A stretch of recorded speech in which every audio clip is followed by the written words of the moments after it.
The alien Huntress said I smelled delicious, but she didn't expect humanity to bite back. The outpost called Grim Harbor looked sick under a burnt orange sky. Metal huts leaned like tired teeth. Market stalls rattled in the hot wind. This place sat on the rim of Vera 7, a hard world that ate the soft and the slow. It was where debtors, drifters, and hunters came to trade, hide, and sometimes die. Jonah Rell walked toward its rusted gates after 6 days in the wild. His boots were split at the toes. His tactical vest was torn and gray with dust. A bent carbon rod, sharpened at one end, rested on his shoulder. It had been a tent pole once. Now it was a spear. The worst marks were not on his clothes. They were in his eyes. He had seen his settlement, Beacon Ridge, burned to ash. No voices. No signals. Only black smoke and empty sky. A four-armed gate guard with pebbled purple skin blocked his way. Papers, the guard croaked, each mouth speaking a half-second apart. Jonah held out a cracked ID chip.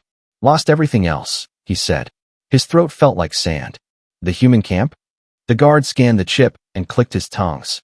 Heard rumors. Not rumors, Jonah said. I'm the only one left. The guard stared for a long beat, then stepped aside. Inside is not for the weak. Keep your head down. And keep your smell down. Jonah passed through.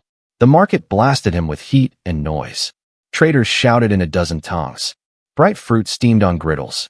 Oil, ozone, and blood scented the air. Guns showed on hips and backs.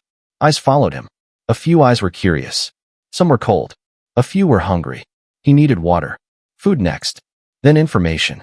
He pushed into a low tavern built from ship hulls. Lights flickered. A coolant pipe hissed along the ceiling. He took the last clear space at the bar and slid down a handful of coins. Something I can drink, he said. The bartender, a pale insectoid with soft hands, poured a dull green brew. Mostly safe for humans, it buzzed. Jonah drank. It burned like a small fire. He forced it down and let the heat spread through his chest. In the mirror behind the bar, he caught the room watching him. A pair of mercenaries whispered.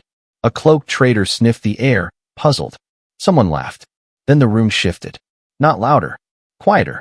A presence glided in behind him. The soft hairs on his neck stood upright. A scent reached him, sweet like honey, sharp like iron.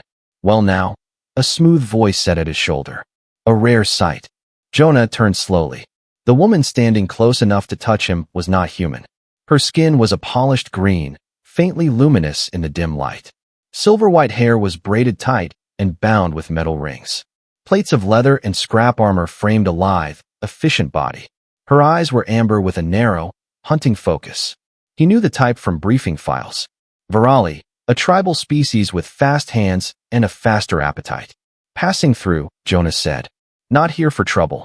Her smile showed fine, sharp teeth. She circled him, a step at a time, like a dancer measuring the beat.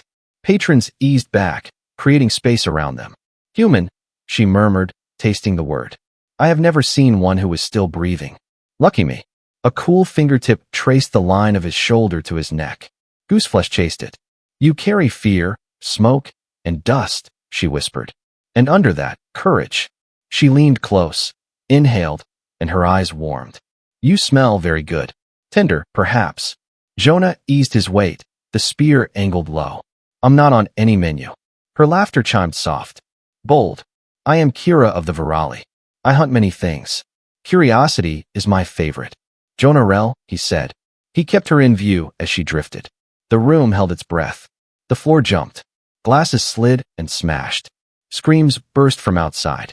A second shock rolled through the tavern like a giant's fist, and dust rained from the ceiling. Somewhere close, energy weapons howled, the kind that cut metal and people the same. Kira's smile vanished. Her head snapped toward the door. Raiders, she hissed. Krell, or those pretending to be. Chairs toppled. Creatures stampeded for the back exits. Jonah moved with them, scanning for cover, counting beats between blasts, reading angles like he had taught recruits back home. Through the doorway, he saw smoke boiling over the main street and figures in scaled armor hurting civilians with shock lances. Across the way, 2 raiders boxed someone into a narrow alley. A white braid flashed. Kira. Jonah's choices lined up fast. Use the chaos to slip away. Live longer. Or run toward the very thing hunting him. Damn it, he said softly. He sprinted into the open, spear low, lungs burning, eyes locked on the raiders and the green-skinned huntress who might have eaten him, and who now might die. Smoke crawled through the alleys of Grim Harbor like a living thing. Plasma fire cracked across the rooftops, and alien screams cut through the noise. Jonah darted between shadows, his spear slick with dark blood from the first raider he'd struck down. His heart pounded, but his focus stayed sharp, years of security training refusing to die. The second Krell warrior turned too slowly. Jonah lunged, the spear point driving into the side of its throat. The creature collapsed, limbs twitching. Jonah ripped the weapon free and spun toward the alley mouth. Kira was cornered there, her curved blade flashing arcs of silver. Two more raiders pressed her hard, one firing wild plasma bursts that scorched the walls. She moved with frightening grace, her armor nicked, her face streaked with soot. Jonah didn't think, he acted. His spear flew like a thrown dart, catching the shooter square in the chest. The raider screamed and fell.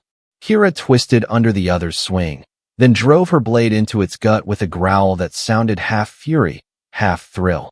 For a long breath, silence returned. Then Kira looked at him, really looked at him. Her amber eyes glimmered not with hunger this time, but surprise. "I didn't need your help," she said, her voice low but unsteady. "Maybe not," Jonah replied, breathing hard. "But you've got it anyway." Kira wiped her blade on a fallen Krell's cloak. "Why risk yourself for me? Minutes ago, I was deciding whether to taste you." Jonah gave a crooked smile. "Guess I'm the forgiving type." A sound between a snarl and a laugh escaped her throat. "Humans, you're all madness and courage mixed together." Overhead, something exploded. The sky burned red as a dropship screamed over the outpost, firing into the streets. Kira's expression hardened. "The Krell won't stop here. They'll sweep every den until nothing lives. We have to move." She sprinted down a side path, agile and fast. Jonah followed close, weaving through burning corridors. The smell of scorched metal and ozone filled the air. They passed alien bodies, some Krell, some not. Kira stopped before a dull wall wedged between two towers. She pressed her palm against a faint symbol etched into the metal. With a hiss, a narrow door slid open. "Inside," she ordered. The door sealed behind them with a heavy clang. The sudden quiet felt unreal after the chaos outside. The space was small, a single chamber lined with weapons, maps, and strange bones hanging from the ceiling. Jonah scanned it. "This your home?" "One of them," she said, unbuckling her armor. Her movements were calm now, measured. "I keep safe houses across this wasteland. Raiders don't live long enough to learn where." He nodded slowly. "You're prepared." Kira tilted her head, studying him again. "You fight well for prey." He met her gaze evenly. "And you run well for a predator." That made her laugh, a clear, melodic sound that didn't fit the brutal world outside. "You saved my life," she admitted at last, her tone quieter. "Among my kind, that creates a bond." "I didn't save you for a reward," Jonah said. "Just felt like the right thing. Strange creatures, humans, always doing things that make no sense." She stepped closer, the glow of the emergency lights catching the shimmer of her emerald skin. "But I am curious." Her voice softened. "About you." Jonah's throat tightened. The same scent from the tavern, honey and metal, rose around him again. But now it wasn't a threat. It was something else. Kira's fingers brushed his shoulder. "You smell of fire and battle, of loss, but also of resolve. My people would call that the scent of survival." Jonah didn't pull away. "Guess we share that." Her eyes flicked down, then back to his face. "We wait here until the fires die," she murmured. "Then I'll show you something this planet hides from all outsiders." He frowned. "And if I say no?" Her smile returned, sharp, dangerous, yet strangely warm. "Then you can walk into the desert and see which eats you first, the sun or the Krell." Jonah sighed, a small grin tugging at his mouth. "Fine. Lead the way, Huntress." Kira's eyes gleamed like molten gold. "Good," she said softly. "Because for better or worse, human, our fates are now tied." Outside, the night screamed with chaos. But inside that bunker, something new began. A fragile alliance. A spark of trust. And perhaps, beneath it all, a connection that neither predator nor prey had expected to feel. When the sun rose over Vera, 7, it burned through the smoke like a blade through cloth. The outpost of Grim Harbor was half ruined now, Craters in the market square, broken towers coughing steam. Jonah and Kira slipped through the alleys, moving like ghosts. They hadn't spoken much since the raid. The silence wasn't awkward, it was tactical. Every sound could draw a scavenger or a surviving Krell patrol. Still, Jonah's mind raced. He couldn't forget the way Kira's eyes had glowed when she'd said their fates were tied. At the city's edge, Kira stopped beside a broken transport buried in sand. She knelt, brushed away the dust, and revealed a panel with strange circular markings. "Help me lift this," she said. Together they pried open the hatch. Beneath it was a staircase, ancient, carved into the planet's crust, glowing faintly blue. Jonah frowned. "This isn't Krell tech. It's older." Kira nodded. "Much older. My ancestors found this place centuries ago. We call it the Hollow Path." They descended, the door sealing above them. The air was cooler here, thick with minerals and the faint hum of unseen machinery. Jonah's flashlight beam caught carvings on the walls, spirals, claw marks, symbols like constellations. "Your people built this?" he asked. Kira traced a finger over the marks. "No, the world built it. We only learned to listen." Her tone sent a chill down Jonah's spine. "You mean the planet itself?" "Yes," she whispered. "This world breathes. It remembers. And lately," she paused, glancing at him, "it has been restless." They reached a chamber lit by blue crystals pulsing like slow heartbeats. In the center stood a metallic obelisk, half buried in rock, covered in the same markings. Jonah stepped closer. The air buzzed. "What is this?" Kira's expression hardened. "A relic. My tribe guards it. The settlers at Beacon Ridge, your people, found something similar. I warned them not to touch it." Jonah froze. "You what?" "I watched your outpost for weeks," she admitted. "I'm a warden, not a spy. I make sure outsiders don't awaken what sleeps below." His grip tightened on the spear. "So you knew about us. You knew we were in danger." "I didn't know they would use the relic as a power source," she snapped, the echo of her voice ringing off the stone. "Your scientists drilled into its core. They thought they could control it. The Krell came soon after. Someone paid them to erase the evidence." Jonah's pulse thudded in his ears. "You're saying the attack on Beacon Ridge wasn't random?" Kira's jaw flexed. "Nothing on this planet is random." A low vibration rippled through the chamber, shaking dust from the ceiling. The obelisk glowed brighter. Jonah stumbled, grabbing the edge of a stone pillar. For a moment, his vision blurred, then changed. He saw flashes. Cities of crystal. Beings of light. A war fought in silence across skies of fire. A word whispered through it all. Alien, yet somehow familiar. Guardian. "Jonah." Kira grabbed his shoulders. "You're bleeding." He touched his nose. Blood dripped onto the glowing floor and vanished, absorbed like water into dry earth. The obelisk pulsed once, twice, as if in response. "What the hell is happening to me?" he gasped. "The world is speaking," Kira said softly, "and it has chosen you to listen." He met her gaze, trembling. "Why me?" Kira didn't answer right away. Her eyes shimmered like gold under the blue light. "Maybe because you survived when no one else did. Maybe because you fought for someone who once threatened to eat you." She smiled faintly. "Or maybe because this planet finally found a human stubborn enough to hear its voice." The ground rumbled again, harder this time. A crack split the wall. Faint roars echoed from above. Krell scouts searching the ruins. Kira drew her blade. "They found us." Jonah steadied his spear, a new strength humming through his veins. "Let them come," he said, the words carrying a tone even he didn't recognize.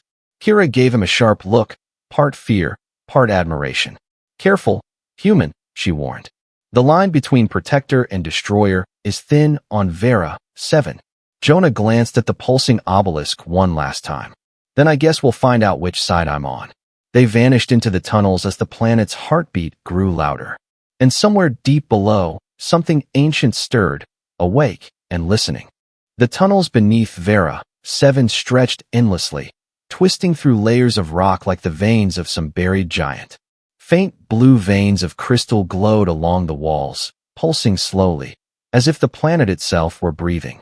Jonah and Kira moved through the half-light, their steps echoing off ancient stone. For the first time in days, there was no sound of gunfire or engines, only the low hum of the earth. Jonah's body still ached from the raid, but something had changed. His senses were sharper. He could hear the faint grind of shifting rock far ahead, smell metallic minerals in the air, even sense the heat of Kira's skin when she walked beside him. He didn't understand it, and that scared him more than the Krell. Kira stopped suddenly, raising a hand. Do you feel that? Jonah frowned. Feel what? Before he could finish, a tremor rolled through the floor. The blue veins brightened, and for a moment, Jonah thought he heard whispers, not words, just intent. 1,000 overlapping murmurs brushing against his mind like ghostly fingers. Then silence. Kira turned, her eyes reflecting the crystal light. The world remembers your blood, she said quietly. My blood? Jonah asked. She nodded. When it touched the sacred stone, you became marked. The planet now knows your scent, your pulse. You are part of its memory. Jonah let out a shaky laugh. Great. First a target, now a souvenir. But Kira wasn't smiling. It's more than that. The last one the planet marked became a legend and a warning. They entered a vast cavern. The roof arched hundreds of feet above them, hung with glowing stalactites that looked like frozen lightning. At the center stood a structure, a circular platform surrounded by curved monoliths, each etched with runes that shifted when he looked too long. Jonah felt drawn to it, like gravity itself was pulling him in. What is this place? The Chamber of Origins, Kira said, her voice reverent. This is where my people believe the first bond between flesh and planet was made. The world gave part of itself to a mortal and took part of them in return. Jonah stepped closer. His fingertips brushed one of the monoliths, and a vision slammed into his mind. A storm of light, warriors with emerald skin, a vast shadow consuming stars, and a voice that spoke a single word, return.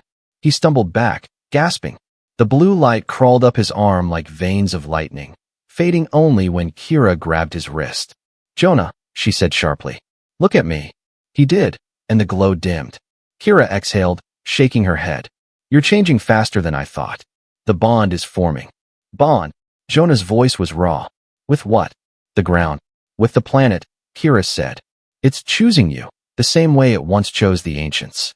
You're becoming its voice. Jonah laughed bitterly. I didn't ask for that. No one ever does, she said softly. But once the bond begins, it cannot be broken. They stood in silence, the glow of the crystals bathing them in blue light. Jonah looked at her, really looked, and saw something human in her alien face, fear. Not of him, but for him. You've seen this before, haven't you? He asked. Kira hesitated. Yes, long ago. The last guardian was not of my kind either. He burned bright, and then vanished when the world decided his purpose was fulfilled. Jonah stared at his hands, feeling the faint vibration beneath his skin. So I'm supposed to just burn out too? Her gaze softened. Not if you learn to balance the power. That's why I brought you here. She pointed to the runes encircling the chamber. This place can teach you how to listen instead of just receive. But it will test you. Before he could reply, the floor shook again, harder this time. Dust fell from the ceiling. From one of the tunnels, distant voices echoed, mechanical, harsh, familiar. Krell patrols, Jonah muttered. Kira unsheathed her blade. No. Worse. Those are mercenaries, human ones. Jonah's heart clenched.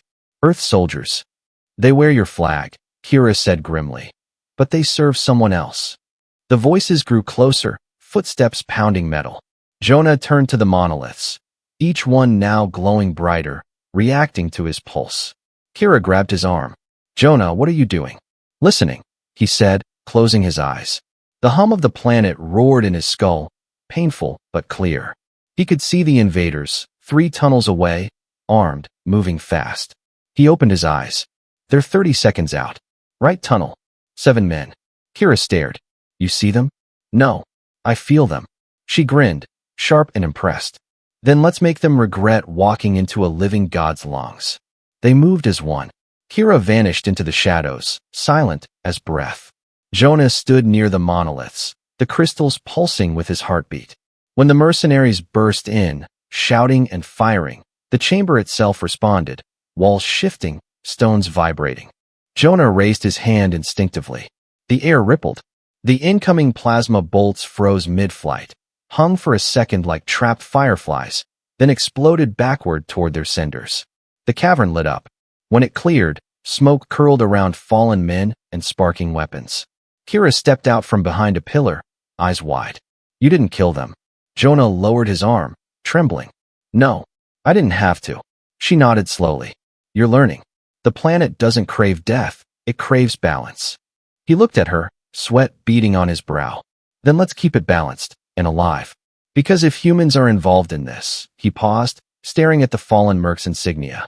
Then Beacon Ridge wasn't an accident. It was an order. Kira's expression darkened.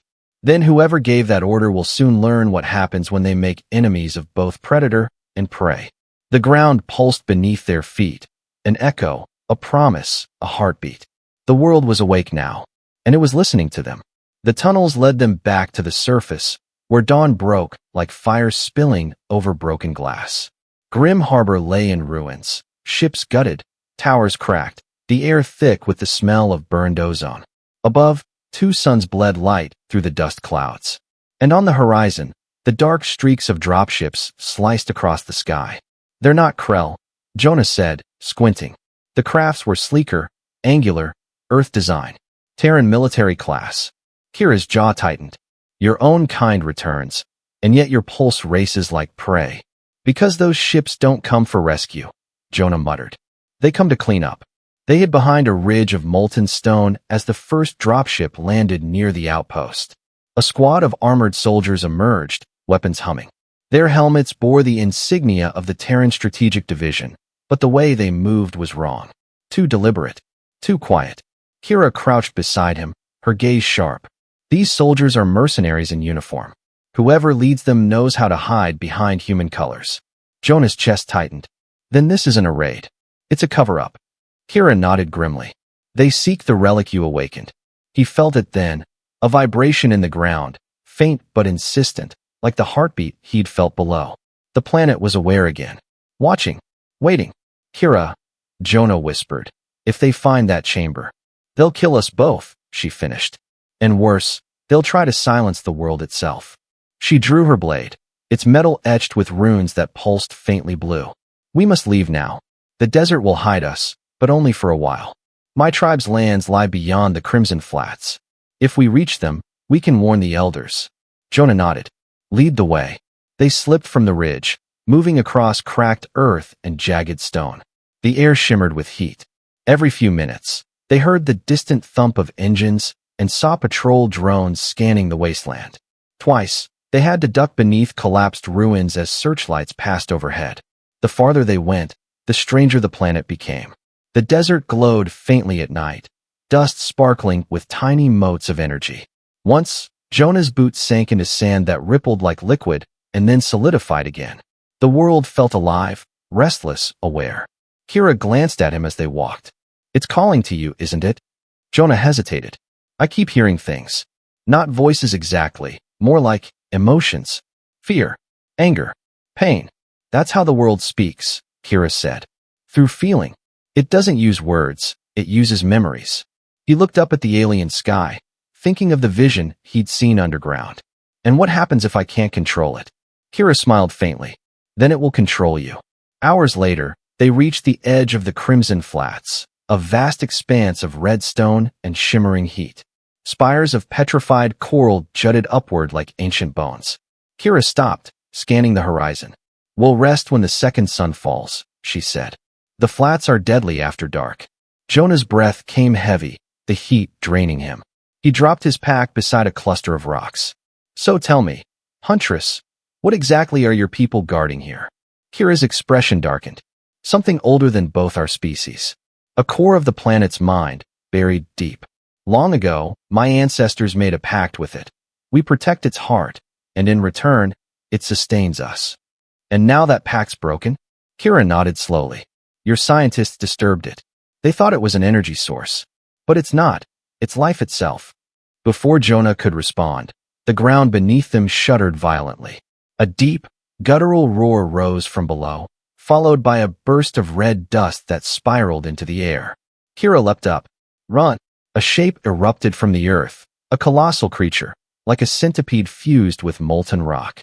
Segmented plates glowed orange, and every movement sent tremors through the desert. Its mouth opened, revealing rows of teeth that spun like drills. A sand leviathan, Kira shouted. Guardian of the Flats. Jonah grabbed his spear, its tip faintly glowing from the planet's energy still pulsing through him. Then maybe it knows me, he said grimly. The beast lunged, shattering the rocks around them. Jonah rolled aside, the impact sending a shockwave through his bones. Kira struck fast, slicing at the creature's eyes, but her blade only sparked against its armor. Too thick, she hissed. Jonah felt the vibration rising again, building in his chest. The world was shouting inside him, desperate. He slammed his palm against the ground, and the sand lit up, forming a glowing circle beneath the Leviathan. Kira froze, astonished. You're controlling it? Trying to, Jonah grunted. No promises. The circle flared, and the creature's movement slowed, its glowing plates dimming. It reared back, bellowing in pain or recognition. It was hard to tell which. Jonah's veins glowed blue, and the ground pulsed in rhythm with his heartbeat. Jonah, Kira yelled. It's submitting. He didn't answer. He could see through the creature's eyes now, a flash of ancient memory. Nixari warriors standing in the same place, chanting to bind the beast. The world's voice whispered through him. Protect her, balance restore. When the light faded, the Leviathan was still. It lowered its head, rumbling softly before sinking back into the sand. Jonah collapsed to his knees, shaking. That was new. Kira rushed to his side, gripping his arm. You just commanded a guardian of the planet. No outsider has ever done that. Jonah met her gaze, sweat dripping down his temple. Then we're out of time. If I can do this, so can whoever caused the Beacon Ridge massacre. They'll use the planet's power as a weapon. Kira's expression hardened. Then we stop them. But first, you need to meet the only ones who can teach you to survive what's coming. Jonah stood, gripping his spear once more. Your tribe. Kira nodded. And if the legends are true, they're waiting for you already. As the twin suns set behind them, the desert glowed with faint blue veins, like blood flowing beneath the skin of the world. And far above, unseen in orbit, the ships of the false Terran fleet turned slowly toward the Crimson Flats. The storm was coming, and the planet's chosen guardian was still learning how to breathe. By the time the second sun sank behind the horizon, the Crimson Flats had turned into a field of fire. The sand reflected the dying light, painting Kira and Jonah in shades of blood and gold. They moved quickly, the faint hum beneath the ground guiding their steps like a compass. As night fell, the heat bled away, replaced by a chill that bit through Jonah's skin. Strange lights drifted in the distance, ghostly blue orbs that flickered like fireflies. Kira called them the planet's eyes. He didn't argue.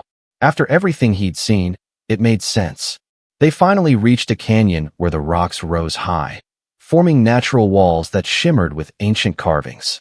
The path narrowed until it opened into a vast basin hidden from the sky. There, carved into the earth, was a city that seemed grown rather than built, structures of stone and bone, wrapped in vines that glowed faintly blue. Jonah stopped, breath-catching. This is your home. Kira nodded. The Narathi Enclave. My tribe. You are the first human to ever set foot here and live. Dozens of figures appeared from the shadows, emerald-skinned warriors, silent and watchful. Their eyes glowed like molten amber, weapons gleaming faintly in the low light. Jonah felt their stares, sharp, suspicious, assessing. A tall figure stepped forward, his armor adorned with symbols that pulsed in rhythm with the earth. His features were similar to Kira's, but harsher, older. Kira of the Hunt, he said, his voice deep and measured. You return unbidden, and with prey beside you. Not prey, Kira said calmly. Ally.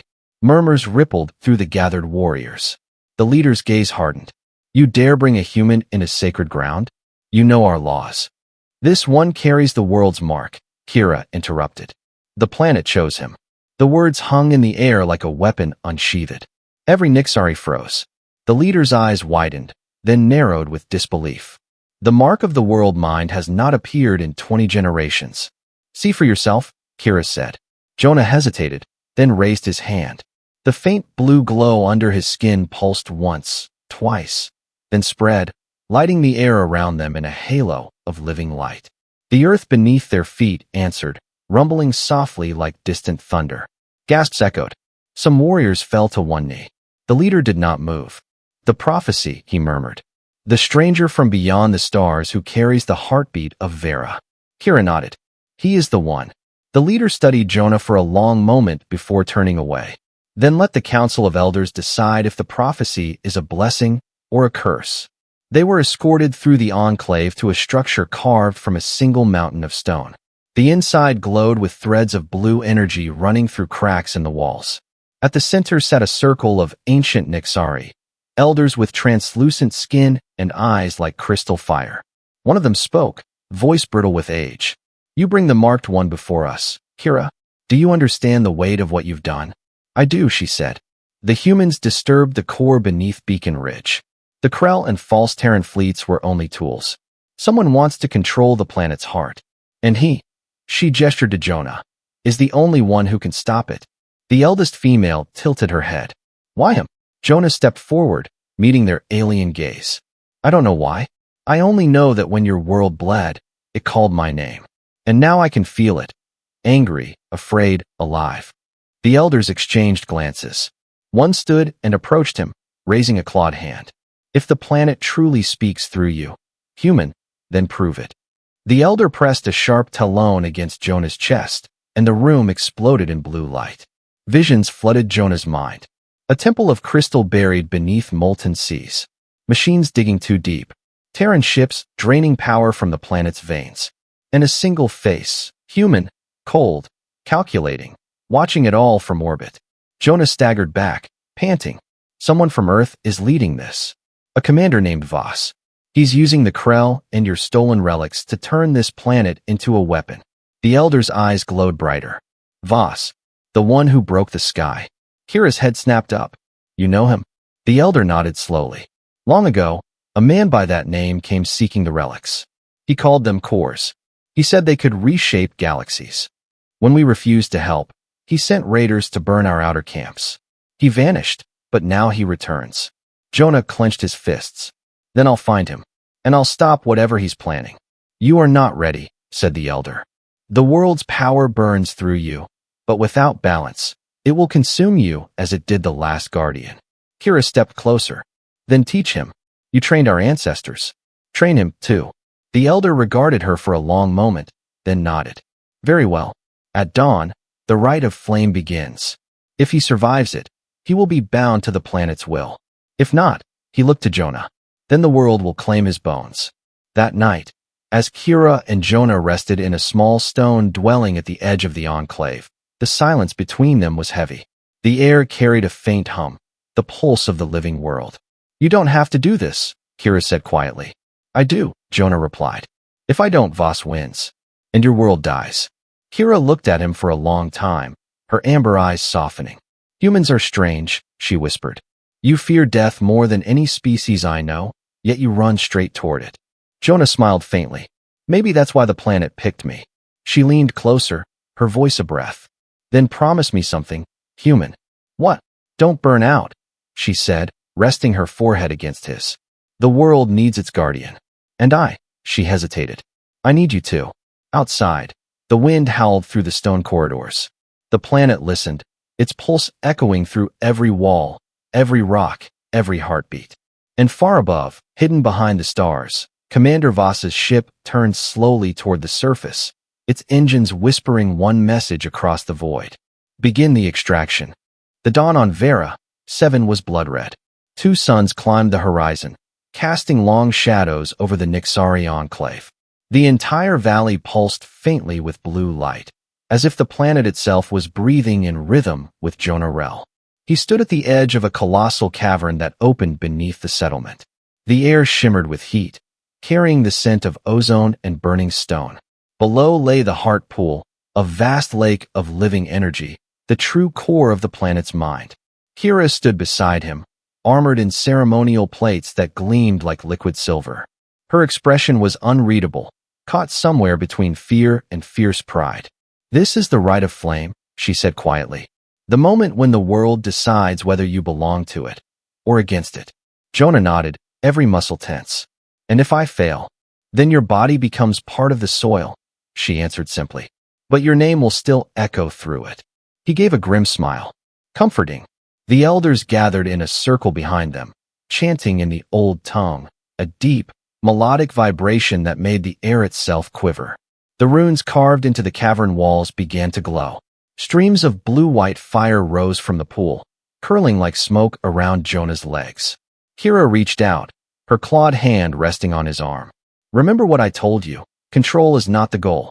Harmony is. Jonah looked at her, eyes steady. Then I'll find it. He stepped into the pool. The instant his foot touched the surface, the world shattered into light. Pain hit him first, raw, pure electric. He gasped as energy surged through every cell of his body, threatening to rip him apart. Memories that weren't his flooded his mind. Battles beneath alien skies, ancient civilizations turning to dust, a million lifetimes of guardians before him. Through the chaos, a voice spoke, vast, ancient, neither male nor female. You are flesh, yet you burn with our fire. Why do you seek to carry our heart? Jonah fell to his knees in the glowing water, his skin blazing with blue fire. Because your world is dying. Because someone is trying to turn your gift into a weapon. And what will you do, human? You who are born to consume, to conquer, to forget. He gritted his teeth, forcing the words through the pain. I'll protect you, even if it kills me. The light flared, and suddenly he was floating above the planet. He could see everything. Mountain veins glowing like arteries. Oceans swirling with energy. The storm clouds that were part of its breath. And beyond the clouds, ships. Dozens of them. Commander Voss's fleet. A cold fury filled him. He could sense Voss's presence on the command ship. Calm, clinical, watching the world below as if it were a specimen. Jonah could hear his voice through the world's consciousness, transmitted through machines and metal. Begin planetary siphon. Extract all viable energy signatures. Leave nothing standing. Jonah screamed, not in fear, but defiance. The sound echoed across the world's network like thunder. The planet responded. The blue light turned gold.